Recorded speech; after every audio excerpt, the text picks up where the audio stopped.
Halo saudara, selamat hari Kamis ya. Apa kabar semua? Sudah lama ya kita nggak tayang cerita malam Jumat, berapa bulan? Terakhir pokoknya yang bersama Kanjeng itu. Iya, saya juga sudah lupa kapan terakhir kita tayang. Kalau saudara nanya, ada beberapa yang WA masuk DM ke IG nanya kapan tayang lagi. Nah ini jawabannya. Kalau tanya kenapa kemarin lama nggak tayang, jawabannya cuma satu, kami kehabisan bahan, ya, jujur gitu. Kehabisan bahan dan kemudian ya sudah. Nah, kita mau mulai lagi tayangan cerita malam Jumat hari ini dan spesial hari ini juga Kamis pertama dalam rangkaian bulan keluarga. Banyak gereja GKI terutama bulan September, Oktober ini kan merayakan bulan keluarga. Nah, karena itu mulai minggu ini mulai Kamis ini maksudnya kita akan bicara tentang tema-tema keluarga. Ya, hari ini saya akan memperkenalkan sosok yang ada di samping saya. Tapi sebelumnya saya akan mengajak kita berdoa secara Kristiani ya Mas Fuad. Mas Fuad bisa juga berdoa sebelum mulai acara dalam keyakinannya. Saya akan pimpin kita dalam doa. Bapa dalam sorga, terima kasih kalau kami bisa ketemu kembali di CMJ edisi ini setelah sekian lama. Dan mulai Kamis ini kami akan bicara tentang tema-tema keluarga. Karena bulan Oktober ini GKI Jemur Sari punya tradisi merayakan bulan keluarga. Kami mohon urapan Tuhan dalam percakapan kami pada malam hari ini khususnya dengan Fuad. Kami bersyukur untuk kehadirannya dan kami ingin menggali segala apa yang ada dan menjadi pengalaman hidupnya. Kami mohon pimpinan Tuhan dari awal sampai akhir, dalam namamu kami berdoa. Amin. Ya. Nah, waktu saya berdoa tadi saya sudah sebut namanya beliau. Nah, kalau saya mau perkenalkan, gini aja Mas, perkenalkan dirimu aja. Nah, perkenalkan dirimu, siapa, nama, keluarga, istri, anak, dan seterusnya. Nah, monggo, biar langsung saja didengar. Oh iya. Ya, jadi perkenalkan Bapak Ibu, nama saya Fuad Benardi. Saya anak pertama dari 2 bersaudara. Kemudian adik saya perempuan namanya Sandri Gunarni Sabtoaji. Orang tua saya yang bapak saya bernama Joko Sabtoaji.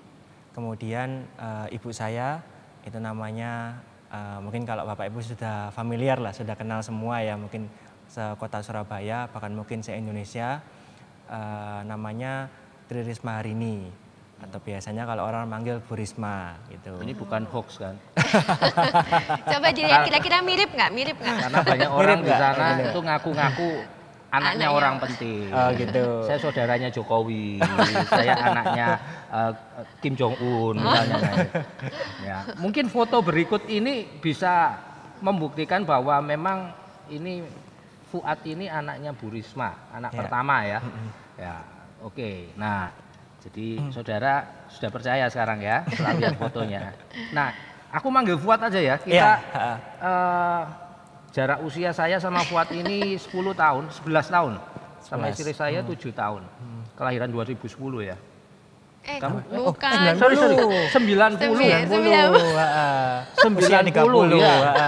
Saya ini 2010 itu tahun Ibu saya ibu menjabat. jadi wali kota. Iya, jadi wali kota. Kebayangnya Brizita karena Bu Risma juga. Anakku lahir 2010. Oh, karena 2010 juga. Oh. Dan dia di sekolahnya, di kelasnya dijuluki sebagai Bu Risma. Bu Risma. Oh. Karena galak. Jadi kalau ada pelanggaran temannya dia yang tugas marahin. Oh gitu. Betul. Nurun ke siapa, Mas? Nurun dari silakan ditebak sendiri ya. Silakan ditebak sendiri. Dari bapaknya mungkin ya. Ya, anak saya dijuluki Bu Risma. Nah, 2010 Ibu kan jadi wali kota. Jadi menjelaskan saja buat saudara-saudara yang bukan orang Surabaya ini, karena ini tayangannya nasional, Mas, ya, nasional, internasional ya. Internasional. Bu Risma itu awalnya bukan orang politik ya? Bukan. Bukan. PNS karir, PNS, ya. Sampai yang saya ingat dulu kepala DKP, Dinas Kebersihan dan Pertamanan, kemudian terakhir di Bapeko. Ya, Bapeko itu apa, Mas? Badan Perencanaan Kota. Perencanaan Kota. Oke. Nah, setelah itu baru wali jadi kota. wali kota. Iya, benar. Kamu umur berapa waktu itu? Waktu jadi wali kota umur 20. Saya pas itu masih kuliah itu semester 4 kalau salah, semester 5 di mana gitu. kuliahnya? Di ITS. Jurusan? Teknik Informatika. Teknik Informatika. Iya, Oke. Nah, itu enggak? Ini pertanyaan yang saya terus bayang-bayangkan ketika saya mempersiapkan CMJ kali ini. Ketika Ibu jadi tiba-tiba jadi wali kota itu, kamu ada apa ya, shock culture gitu enggak? Jadi kan gini, apa ya? Jadi anak seseorang yang seperti Bu Risma, tentu harapan publik itu, yo anak ini nggak jauh-jauh dari ibunya, 11-12 lah. Gitu. Itu kadang jadi tekanan. Iya. Kalau saya waktu SMA, saya pendeta, bapak saya pendeta. Waktu SMA ada ekspektasi publik, anak pendeta itu harus baik, harus saleh, harus. Nah, saya malah nyari jalan lainnya, Mas. Saya nggak mau dibilang anak yang kayak pendeta. Nah, kamu mengalami yang serupa itu nggak? Ya, jujur memang kalau pada saat ibu saya itu terpilih jadi wali kota, memang ada perubahan culture ya, memang di lingkungan, kemudian memang di keluarga juga. Itu memang benar katanya Mas, itu ketika pada saat ibu saya menjadi wali kota itu ekspektasi masyarakat publik itu memang berharapnya paling enggak itu saya ataupun mungkin barangkali adik saya itu bisa menjadi paling enggak penerus dari ibu begitu, untuk paling enggak mungkin menjadi pemimpin, jadi wali kota berikutnya atau gimana. Karena memang masyarakat itu berpikirnya itu yo paling enggak kalau misalnya ibu seperti ini, paling enggak anakku yo gak jauh-jauh beda lah, atau malah di atasnya gitu. Atau bahkan mungkin bisa di atasnya. Atau paling enggak misalnya dia ada enggak paham atau apa, paling enggak bisa diajarkan oleh ibunya begitu. Dan memang ketika pada saat awal-awal ibu menjabat itu, saya ada merasakan ada semacam perubahan ya. Jadi perubahannya itu kalau dulu itu ketika sebelum ibu jadi wali kota itu, ketika masih di PNS, walaupun memang waktu itu hitungannya pejabat kepala dinas ya itu, jadi termasuk ya kalau di jabatan di PNS termasuk tinggi ya itu ya biasa aja, orang itu enggak memandang atau apa, karena mungkin kan karena masih PNS ya. Begitu menjadi wali kota yang istilahnya mungkin jadi orang nomor 1 di Surabaya gitu ya. Itu tiap kemana itu mungkin yang kenal itu langsung ya kayak salam itu kayak hormat apa gitu ya. Jadi kadang ya awal-awal itu kayak anak Risma kayak itu bingung gitu ya. Kalaupun misal diundang acara atau apapun itu, kalau biasanya dulu kalau pas ada acara gitu ya paling duduk di tengah ataupun di belakang itu. Sekarang gitu mesti kalau acara gitu duduknya mesti selalu di depan. Gitu. Bahkan mungkin misalnya kalau datangnya itu mungkin karena ada kesibukan datangnya terlambat, itu pun mesti selalu disuruh duduk depan gitu. Kalau dulu kan biasanya kecuali nonton bioskop. Oh iya, benar itu. Kalau nonton bioskop pasti sesuai ini.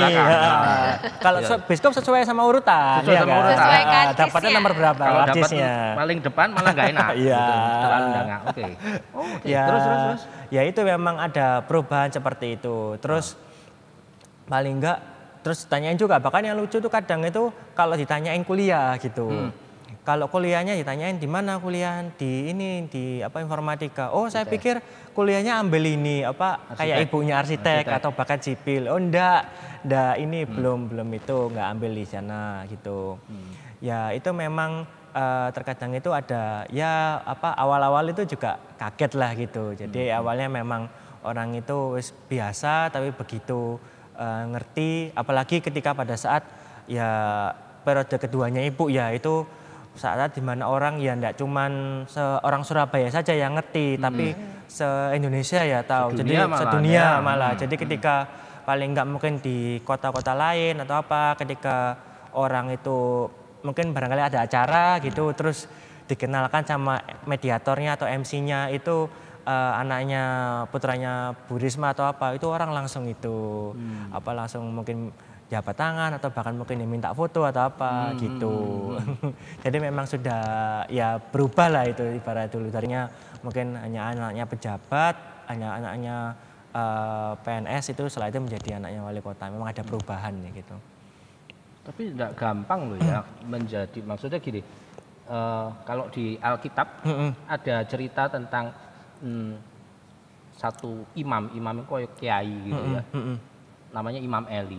Nah anaknya ini nakal-nakal, Hofni sama Pinehas.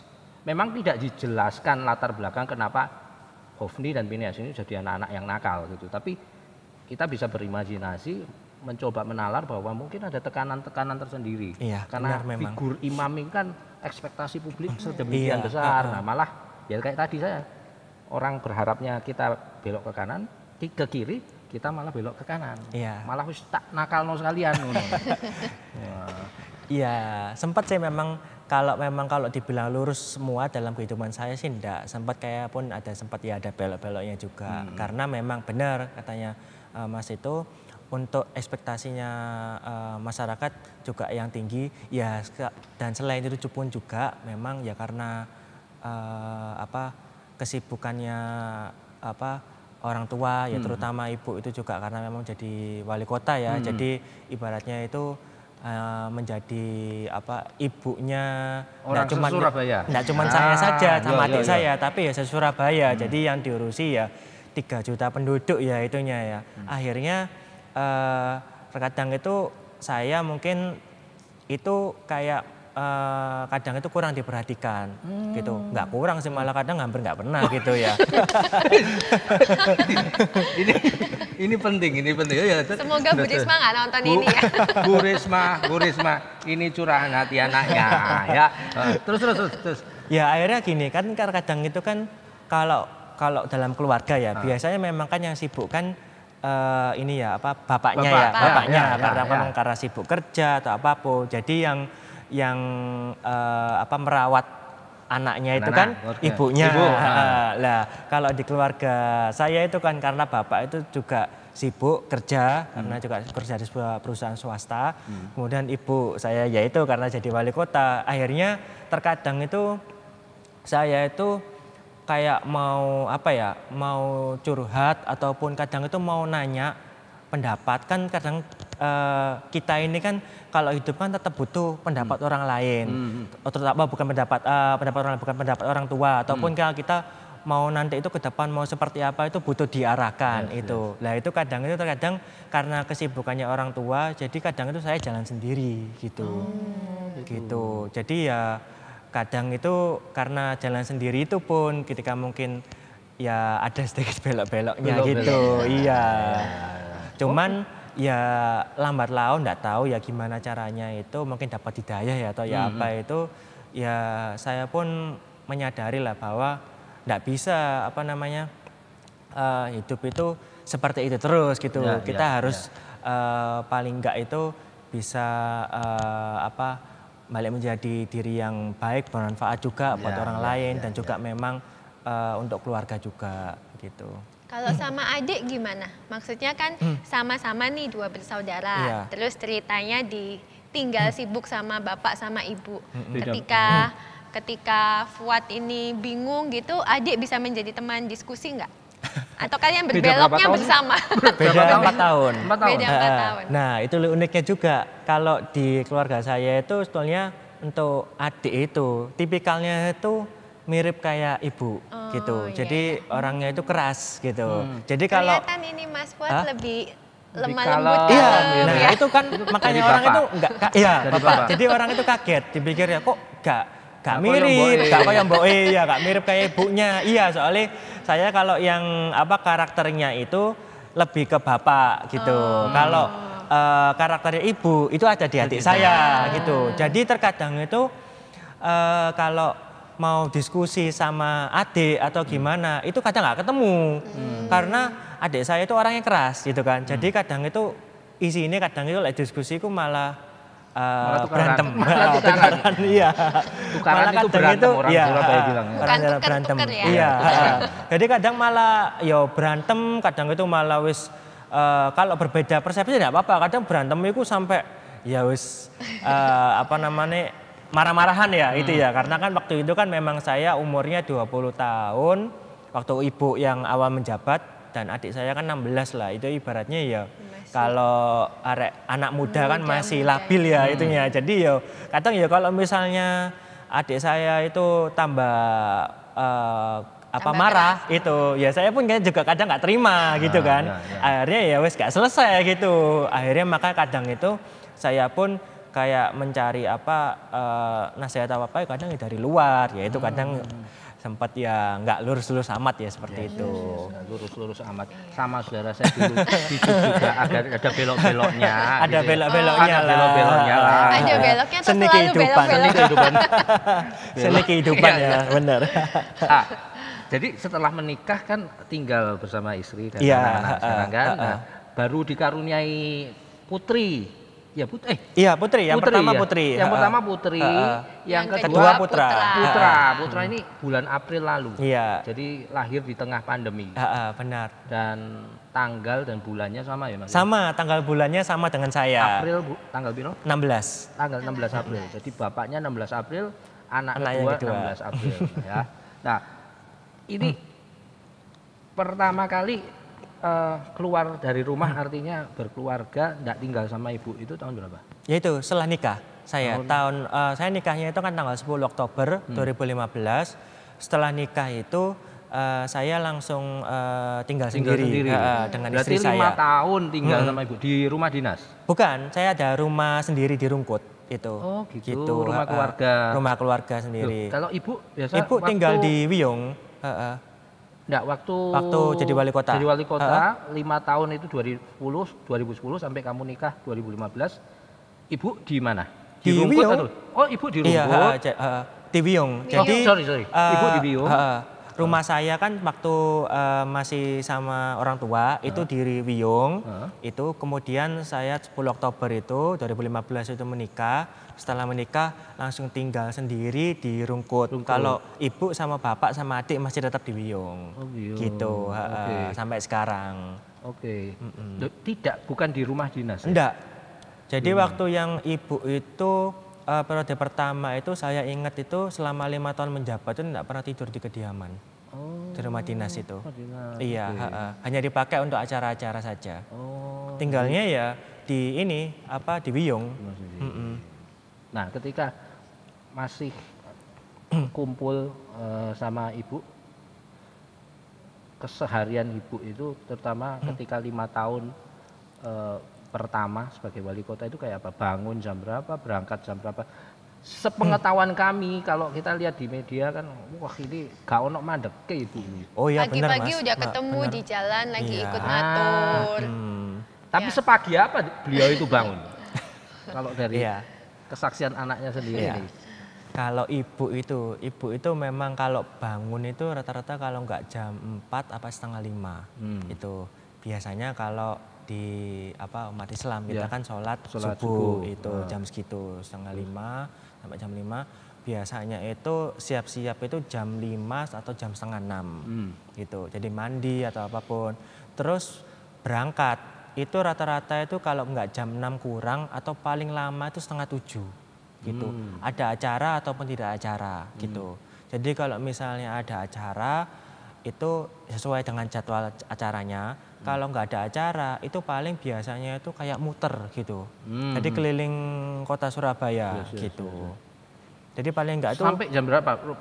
Sampai rumah lagi? Sampai rumah itu paling paling pagi ya. Itu paling cepat ya. Paling cepat itu paling biasanya itu jam 7 jam 8. Gitu. Kalau paling malam yo jam 3 itu pernah. 3 subuh. Iya, jam subuh itu pernah, Terus pagi berangkat lagi gitu. Sabtu Minggu ada bedanya?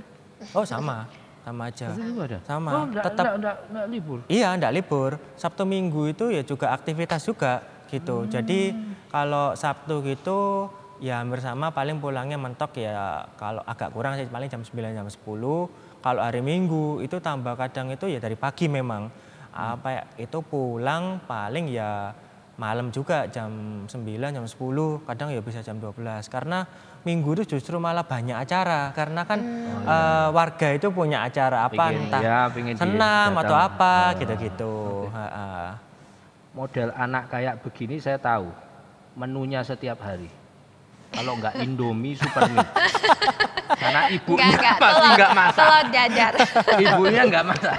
Nah itu kalau berangkat sepagi itu apa sempat masak? No? Ya masak. Ibu senang masak enggak sih? Ibu itu sebetulnya itu seneng sih. Cuman karena memang sibuk gitu jadi nggak sempat masak ya. Jadi dulu sebelum jadi wali kota masih sempat? Sebenarnya juga jarang sih, cuman ya kadang kalau Sabtu Minggu masih bisa nyempatkan karena kan memang sudah kalau waktu PNS itu paling enggak itu Sabtu Minggu itu masih bisa family time, masih bisa masak atau apa, begitu jadi wali kota sudah nggak pernah gitu. Cuman memang saya ingat sih pernah masak itu pas sampai inget. Sampai diingat ini momen epic ini ya. Iya, momen epic sebenarnya. Soalnya jarang-jarang lihat ibu di dapur gitu. Iya. Itu pernah masak itu pas kalau di umat Islam itu ada namanya Idul Fitri gitu. Idul Fitri itu yang biasanya libur panjang itu loh. Idul Fitri itu biasanya kan kalau Idul Fitri kan pembantu kan pulang kampung gitu. Akhirnya kan di rumah enggak ada yang masak apapun itu. Nah, itu biasanya dan memang pas saat itu kan memang libur panjang, jadi memang jadwalnya ibu ndak banyak lah. Jadi itu pagi gitu biasanya itu mungkin sebelum keluar atau apa itu ibu masakin itu buat tiap anak-anak. Idul Fitri atau ya seringnya pas Idul Fitri. Cuman memang kadang itu kan memang kita tuh ada kayak dapat fasilitas untuk makanan, kadang dikirim juga makanan dari rumah dinas atau apa gitu. Selain itu nggak apa-apa, masih mending loh Bu Risma ini nggak bisa masak karena jadi wali kota. Jadi wali kota, iya. Saya ibu rumah tangga, pernah masak nggak? Enggak, hidup saya diasuh GoFood, Mas. Ya, terima kasih buat GoFood ya. Aduh, terima kasih Pak Nadiem, luar biasa ini teknologi yang membantu orang-orang membantu saya untuk bisa tetap melayani suami tanpa perlu terjun ke dapur ya. Tapi waktu 2010 2015 kan belum ada ya GoFood. Belum ada. Ya itu Super Mie, Indomie dengan beragam rasa. Enggak fast food dong. Ya.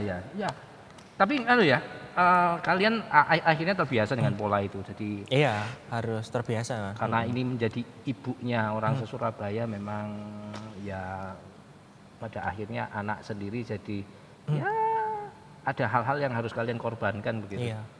Pertanyaannya, rela nggak waktu ibu mau jadi wali kota sempat diskusi dulu nggak? Sempet nanya pendapat anak-anak nggak? Menurutmu gimana? Minta izin gitu, boleh nggak sih? Minta restu.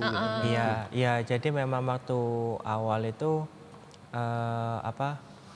memang waktu mau maju itu ibu ini ngomong ke saya sama adik sama bapak juga. Ini waktu itu ngomongnya itu saya ingatnya itu kan manggil saya Mas kan ya, Mas. Ini saya itu kan mungkin kelihatannya mau diminta sama waktu itu memang sama partai PDIP untuk maju jadi wali kota nanti, mungkin nanti bareng sama Pak Bambang wali kota sekarang. Jadi ya ini ya Mas sama adik itu ya harus ikhlas, maksudnya harus siap memang kalau nanti bakal sering ditinggal gitu, karena memang gimana pun nanti mama itu sudah nggak jadi miliknya Mas sama adik lagi, tapi jadi miliknya warga Surabaya gitu. Itu nggak nanya, harus ikhlas. itu kalimat perintah. Ya waktu itu gini, sempat itu bukan sempat nanyain gimana sempat tanya. Kalau mama ini maju gitu. Waktu itu ya saya jawabnya itu ya sudah enggak apa-apa mah kalau memang mama nanti terpilih jadi wali kota, ya saya sama adik ya harus ikhlas lah gitu. Karena berarti mama dipercaya oleh masyarakat untuk ini jadi wali kota gitu. Apa yang pernah paling diingat ibu itu marah sama kamu buat? Sebagai orang tua ini ya, kita juga seringkali marah sama Brigit. Ini kalau marah sama orang yang nggak benar kan, Bu Risma kan sudah banyak ya di media ya, ada yang nggak benar. Nah ini kalau sama anak Dewi pernah diseneni nggak? Oh pernah, pernah. Pokoknya kalau di rumah itu kalau sering marahnya itu kadang itu kalau saya itu tengkar sama adik saya. Kalau berantem itu sama adik saya itu mesti marah gitu. Ya wis pokoknya marahnya itu intinya disuruh ngalah lah gitu. Cuman kan kadang yang besar yang disuruh ngalah. Iya, gitu. Sama saya juga dulu sering. saya nomor satu, anak nomor satu juga. Akhirnya kita nggak ada yang ngalah. Kalau yang lain sih kayaknya apa ya, ibu itu nggak terlalu ada marah tapi nggak terlalu ini marah banget karena mungkin ya memaklumi ya, mungkin karena ibu tahu beliau nggak bisa setiap saat sama saya sama adik saya, jadi terkadang kalau ada mungkin nakal atau apapun itu ya cuman ngingetkan aja, nasihatin aja, cuman nggak marah gitu. Ibu sampai sekarang kalau berangkat kerja masih pakai sepatu kets? Apa? Kan ini sepatu boot, apa? Ya? Boot. Sepatu boot. Ya, saya pernah nilai mobilnya dinas, semua barang ada di sana. Oh iya, sepatu kets, sepatu boot, semua. Kalau sepatu boot itu kemarin memang dipakai itu untuk kayak nyangga kakinya ibu. Jadi kan kemarin kan ibu sempat ini apa karena kepleset pas lihat saluran itu akhirnya waktu itu kan sempat hampir difonis sama dokter itu enggak bisa jalan, terus harus dioperasi. Sempat beberapa waktu pakai sepatu roda. Kursi roda. Iya, ya itu kan memang sempat memang enggak bisa jalan dan memang satu-satu jalannya waktu itu harus harus dioperasi dan memang butuh waktu recovery yang lumayan lama, kalau nggak salah itu 3 sampai 6 bulan dan kata dokter sih harusnya nggak bisa jalannya tuh bisa jalan tapi nggak bisa normal kayak sebelumnya begitu. Terus ternyata kok ya alhamdulillah itu kebetulan ada satu kiai memang di Surabaya di Gunung Anyar itu dia itu memang punya keahlian untuk menyembuhkan orang itu dengan memang pakai sentuhan itu dan waktu itu memang ketika dicek sama kiainya itu bisa disembuhkan, cuman memang butuh waktu dan tidak perlu operasi dan waktu itu ya tiap hari akhirnya ditreatment oleh kiai tersebut dan memang alhamdulillah sudah bisa jalan seperti saat ini gitu. Dan waktu itu oleh kiainya memang disarankan itu kalau misalnya aktivitas itu untuk nyangga kakinya itu pakai sepatu yang solnya tebel sama tinggi itu. Makanya akhirnya itu ibu itu pakai sepatu boot gitu. Oh gitu. Jadi untuk itulah dia pakai. Iya, kalau sekarang sih kayaknya sudah enggak. Sekarang pakai sepatu cat biasa ya gitu. Kalau nggak gitu pakai sepatu pantofel ya buat cewek itu ya. Iya. Ibu itu sukaannya makan apa? Makanan kesukaannya ibu? Ibu itu kalau sebetulnya itu semua makanan itu suka, pokoknya yang penting enak gitu. Tapi kalau yang paling disenangi itu ini sih sayur lodeh ya. Sayur lodeh. Iya. Oke. Itu. Iya. Kamu bisa bikin tempe? Nggak bisa, istri saya nggak bisa. Nggak bisa masak, jangan berharap ya. Nah. Bisanya GoFood. Di GoFood kan kirim Bu Risma. Iya, baiklah. Oke. Nah, ada keinginan enggak buat kamu itu masuk jalur ini kan swasta sementara ini ya? Iya. Bisa cerita kesibukan di swastamu itu apa? Kafe dan segala macam itu cerita. Jadi memang saya itu untuk awal, kalau sekarang usahanya itu di bidang ini konstruksi, kontraktor, kemudian ada di F&B juga. Jadi saya punya kafe ada 2, yang satu Bobber Cafe, yang satunya lagi yang kemarin baru launching itu Historisma itu. Terus saya juga ada usaha untuk di interior design gitu. Kok enggak lulus ITS kemarin jadi PNS saja? Nah itu saya sempat ditawari sama ibu gitu. Ketika saya lulus, saya ditanyain, Mas, kamu mau jadi PNS atau swasta atau apa gitu yang lain. Waktu itu saya milihnya memang pinginnya jadi swasta gitu. Soalnya saya enggak tahu ya kenapa ya. Saya dulu kan sempat memang pada waktu waktu kuliah itu kan kita harus magang gitu ya. Waktu kerja praktek gitu ya, itunya kerja praktek itu. Nah, waktu kerja praktek itu saya waktu itu ambil memang di karena waktu itu kan karena emang punya link di Pemkot, saya minta di Dinas Kominfo waktu itu. Dinas Komunikasi Informatika itu karena memang sesuai dengan ini ya bidang saya.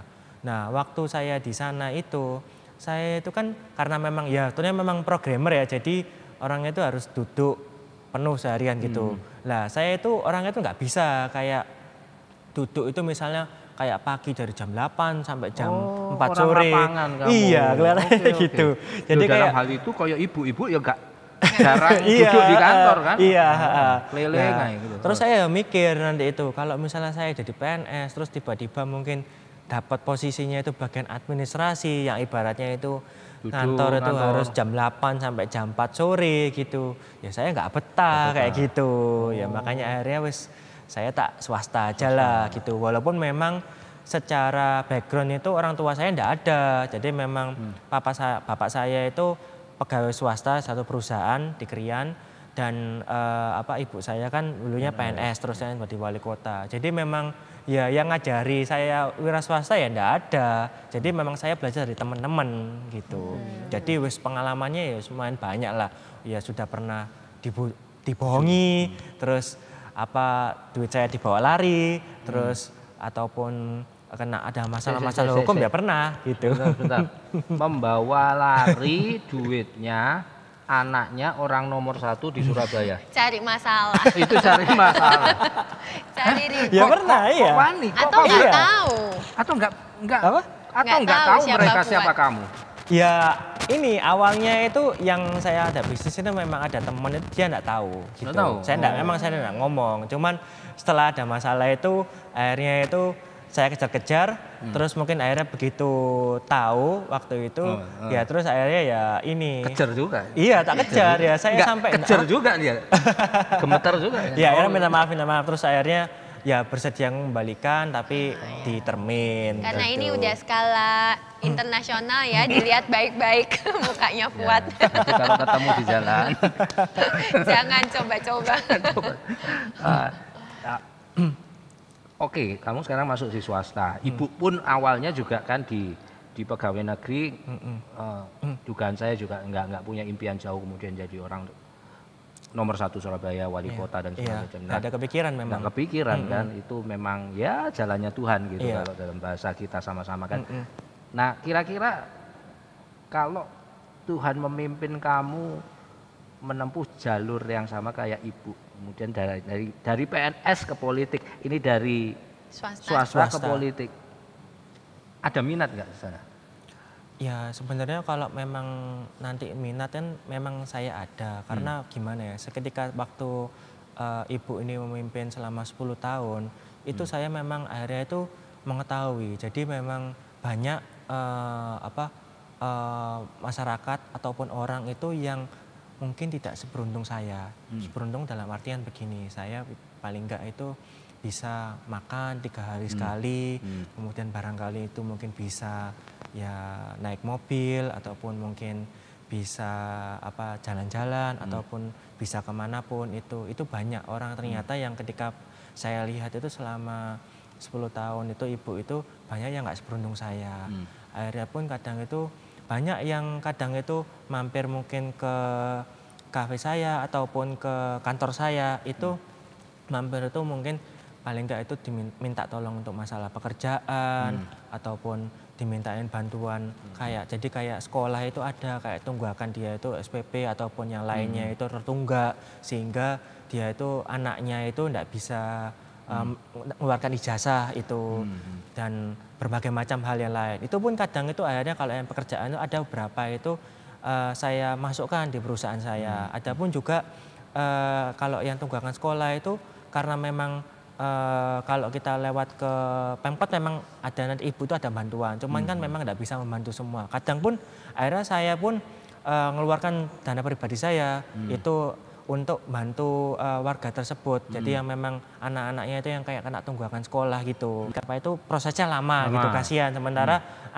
anaknya orang tersebut itu harus butuh ijazah untuk mungkin melanjutkan ke tingkat yang lebih tinggi ataupun barangkali untuk nyari kerja gitu. Akhirnya pun terkadang saya bantu.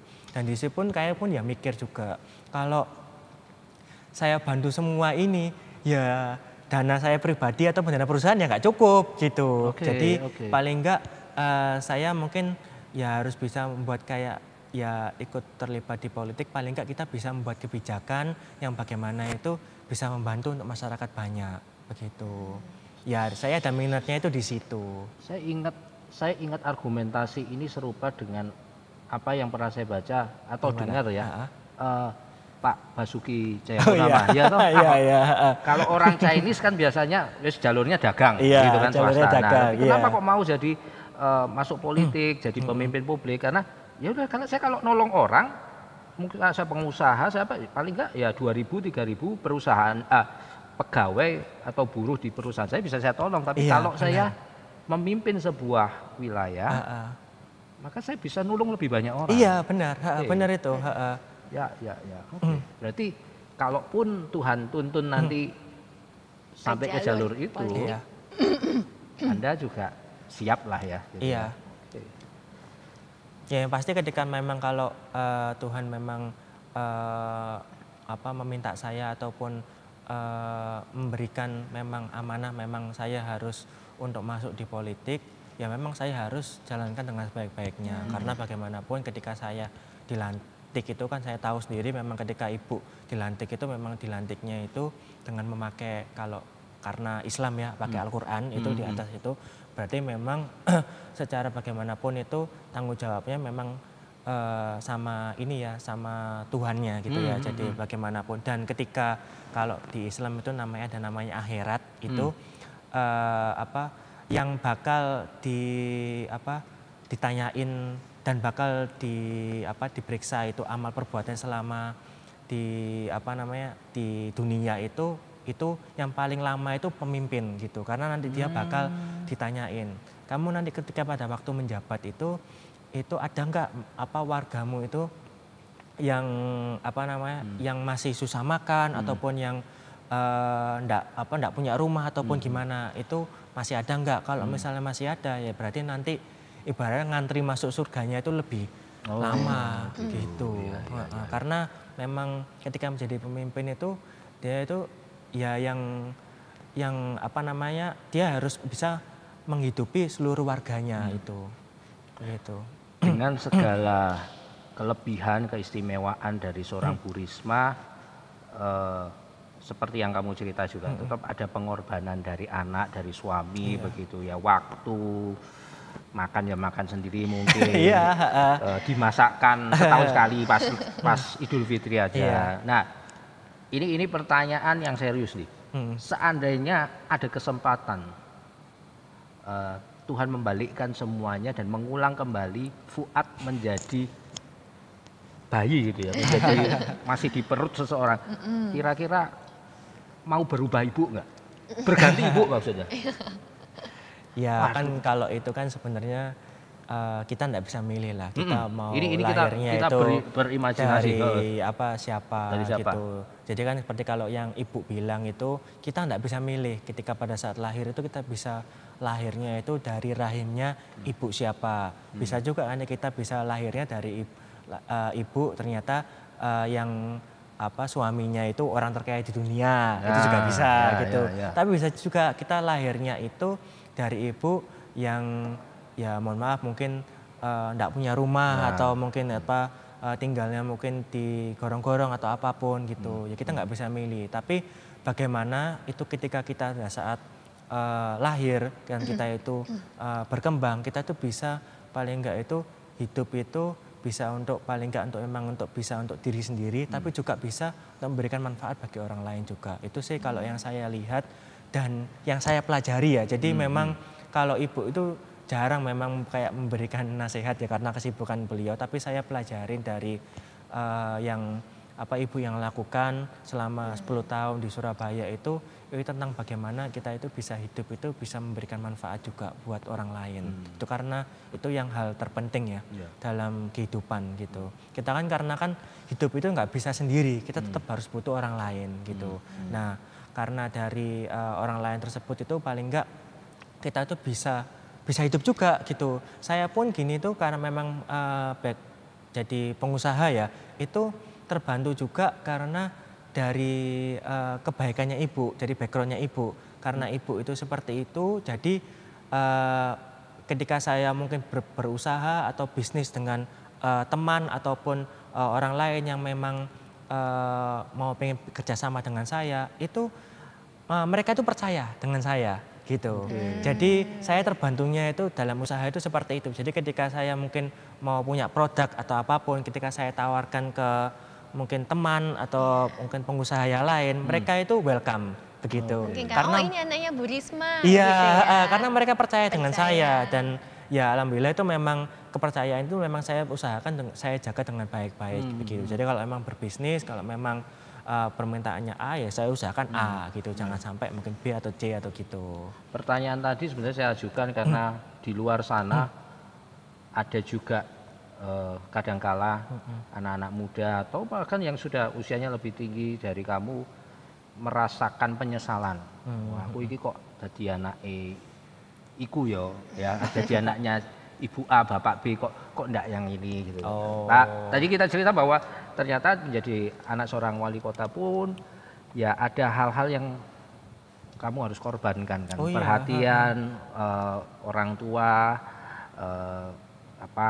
waktu komunikasi, minta nasihat pun enggak bisa karena ya sudah menjadi ibunya orang se-Surabaya gitu. Nah, makanya saya tadi tergelitik untuk tanya kalau Tuhan kasih kesempatan kembali ke masa kecil dan suruh milih ibu mana, apakah kamu akan memilih kembali Tri Risma hari ini menjadi ibumu? Nah itu ternyata tadi sudah dijawab.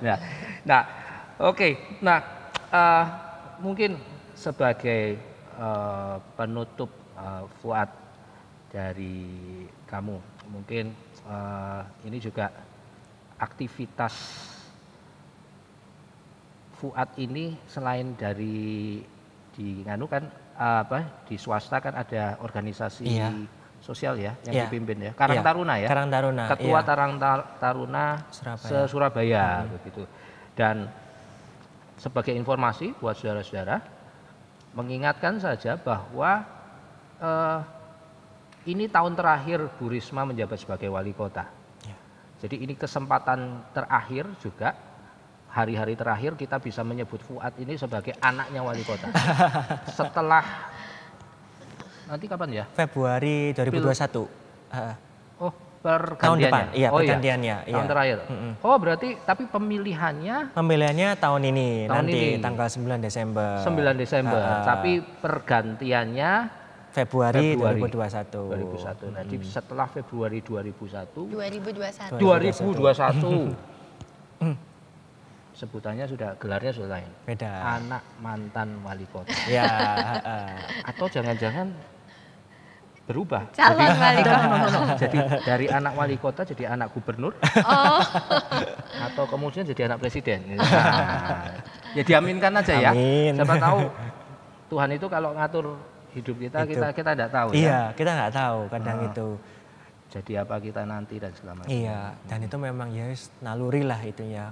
Kadang itu ya wis yang penting kita jalan, entah nanti kita mau jadi seperti apapun ya sudah kita jalani lah. Oke. Saudara, satu hal yang saya mau sampaikan di akhir perjumpaan kita dengan Fuad ini, hari ini kita sekali lagi saya mengingatkan ini momen Kamis pertama kita memasuki bulan keluarga. Kenapa gereja-gereja GKI khususnya mengkhususkan bulan-bulan seperti ini, mengajak jemaat untuk merenungkan tentang tema-tema keluarga, karena kami merasa gereja itu tidak bisa lepas dari keluarga-keluarga kecil. Sebuah gereja yang sehat dibentuk dari keluarga-keluarga kecil. Kalau keluarga-keluarga ini sudah awut-awutan, rapuh, nah kumpul di gereja ya mumet juga gitu ya. Jadi concern gereja untuk melihat, memastikan setiap keluarga itu dalam keadaan yang sehat walafiat. Nah, hari ini kita bicara sama Fuad kaitan relasi seorang anak dengan ibu. Ada satu firman Tuhan dari Amsal 29 ayat 15. Dikatakan begini, tongkat dan teguran mendatangkan hikmat, tetapi anak yang dibiarkan mempermalukan ibunya. Sekali lagi, tongkat dan teguran mendatangkan hikmat, tetapi anak yang dibiarkan mempermalukan ibunya. Saya nggak tahu kenapa kok ibu yang ditulis di sini, kok enggak bapak gitu. Tapi ya bapaknya ya harusnya malu kalau anaknya mempermalukan keluarga begitu ya. Dan kadangkala tongkat dan teguran itu justru baik untuk mendatangkan hikmat bagi anak-anak. Ya, dalam obrolan tadi saya melihat tongkat dan teguran itu tidak hanya berarti orang tua marah-marah begitu, tapi ditinggalkan sibuk gitu ditinggalkan ya. Sibuk itu sebenarnya ngurusin orang lain, sesuatu apa ya, sebuah ujian ya buat anak-anak ini biar bisa cepat matang gitu ya.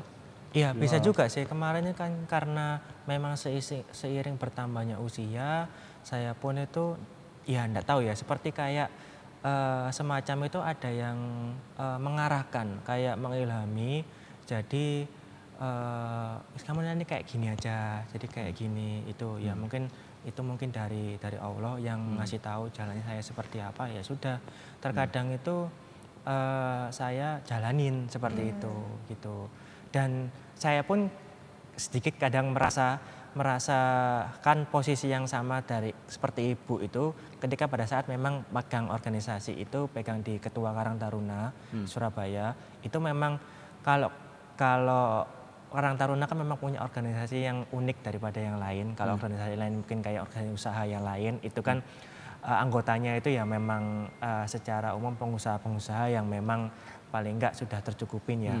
Dan ketika di Karang Taruna itu saya pun tahu itu memang banyak yang pemuda-pemuda itu yang memang enggak seberuntung saya pun juga.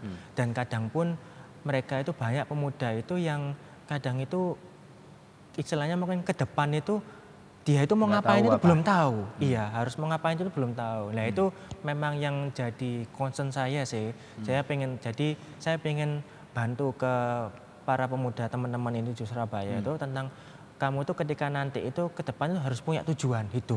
Itu yang paling penting. Karena kalau nggak punya tujuan hidup, karena kan itu bakal susah. Karena kan sekarang itu banyak ya yang kayak anak-anak itu masih usia muda itu bunuh diri karena depresi ataupun karena apapun ya, mungkin karena tidak bisa menerima kenyataan hidup atau ya karena mungkin barangkali mungkin kadang nggak sekuat kayak saya ataupun ketika mungkin orang tua sibuk atau apa, banyak yang seperti itu dan itu memang itu kayak saya lihat enggak cuman anak-anak yang dari kalangan menengah ke bawah, kadang yang menengah ke atas pun kan juga kayak gitu.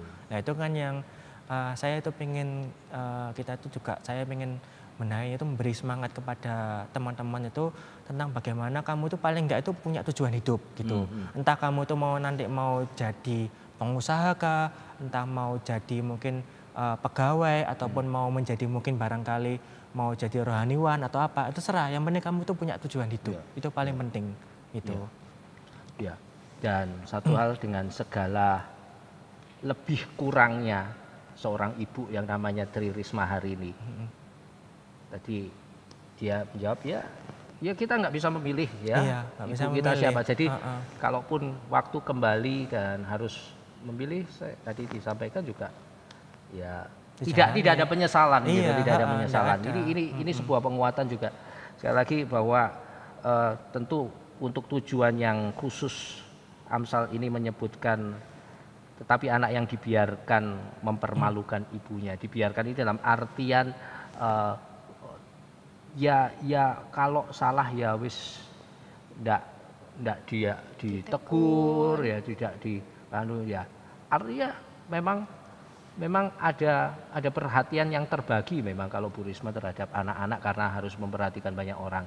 Tetapi tetap kita melihat tadi bahwa Fuad bisa melihat ini sebagai sebuah ya kalau dalam bahasa kami ketetapan Tuhan mungkin dari kamu, takdir yang memang ya tetap puji Tuhan, alhamdulillah beliau dipilih untuk kepentingan yang lebih besar. Tinggal nanti bagaimana anak kemudian bersikap dengan bijak gitu ya, menjaga kehormatan, nama baik orang tua, dan yang terpenting tidak boleh ada rasa sesal gitu. Tuhan kok tetapkan saya menjadi anak siapa dan anak siapa. Begitu, dan yang pasti Bu Risma pasti tidak membiarkan tuh, pasti mendoakan terus ya, meskipun sibuk sampai pada akhirnya Fuad juga boleh dapat hidayahnya tadi itu kan bukan karena usaha kita juga gitu ya. Karena memang doanya orang tua itu kelihatannya. Makanya itu sebenarnya kalau dibilang nggak perhatian sih tetap ada perhatian. Mungkin dalam bentuk ya nasihat ataupun mungkin barangkali doa ketika yang kita beribadah, nggak tahu ya, tapi kan mungkin kita nggak secara tahu. fisik jarang ketemu. Makanya itu pun terkadang itu saya pun juga kalau misalnya saya beribadah ataupun saya juga ingin kayak mendoakan kedua orang tua saya, memang terutama ya ibu saya paling enggak tetap selalu sehat lah gitu dalam kondisi seperti ini karena apapun. Karena memang saya pun tahu memang ibu saya tidak bisa memang untuk memperhatikan saya, tapi karena memang ada banyak hal yang diurus, ada banyak warga yang memang lebih membutuhkan perhatian beliau, ya saya harus memaklumi lah seperti anak itu. yang mengerti gitu ya. Jadi memang sengaja ibu dipilih karena mungkin Tuhan juga tahu anaknya kuat kok kalau ditinggal ibunya. Mungkin mungkin sudah dipikir. Tapi itu memang butuh proses ya. Itu awal-awal itu ya saya memang sempat ya karena mungkin masih labil ya Bapak ya seperti kayak itu. Jadi ya sempat lah nggak lurus gitu. Tapi ya nggak tahu mungkin dapat hidayah bisa balik lah gitu. Sekali lagi saudara, tongkat dan teguran itu mendatangkan hikmat, tetapi anak yang dibiarkan akan mempermalukan ibunya. Sekali lagi makna pembiaran ini sangat luas ya. Tapi artinya bahwa tadi catatan yang sangat baik bahwa mungkin waktu tidak ada gitu, waktu terbatas, tapi doa ibu, doa bapak itu yang senantiasa mengiringi kehidupan anak-anaknya pasti akan sangat berarti. Kita cukupkan sampai di sini dulu. Fuad, terima kasih. Ya, sama-sama. Salam buat ibu, salam buat bapak, salam buat istri dan anak-anak. Adiknya juga adik saya dan keluarga ya. Keluarga ya. Kita akan tutup. Kebetulan adik saya belum nikah sih, baru saya yang belum. Seandainya ada di luar sana yang punya minat itu sesama jomblo. Boleh. Kita akan tutup di dalam doa. Mari kita sama-sama berdoa. Kami bersyukur Tuhan, kami bisa bincang-bincang malam ini. Kami mencoba menggali tentang relasi antara Fuad dan ibunya yang kebetulan memang sibuk mengurusi banyak orang, bertanggung jawab menjadi pemimpin di Surabaya. Kami bersyukur bahwa ada pengertian dari keluarga, terutama anak-anak, tentang kesibukan ibunya. Kami bersyukur bahwa di dalam setiap kesibukan dari orang tua, kami percaya anak-anak tidak pernah lepas disebut di dalam doa orang tua. Tuhan sertai Fuad beserta istri dan anak-anak, Tuhan sertai bisnisnya, Tuhan sertai setiap karya pelayanannya sebagai ketua Karang Taruna dan macam-macam yang lain. Kami percayakan juga adiknya ke dalam tangan-Mu. Kami percayakan Pak Joko dan juga Bu Risma ke dalam tangan kuasa Tuhan. Secara khusus kalau Tuhan percayakan Bu Risma menjadi pemimpin Surabaya sampai Februari 2021 nanti ada pergantian wali kota, maka kekuatan, kesehatan, hikmat dari Tuhan saja yang kami harapkan tercurah atas beliau. Terima kasih Tuhan untuk acara hari ini. Di dalam nama Tuhan Yesus kami berdoa dan kami bersyukur untuk segala yang kami bisa belajar pada Kamis ini. Amin. Amin. Saudara sekalian, sampai jumpa di cerita malam Jumat berikutnya. Tuhan memberkati saudara. Bye.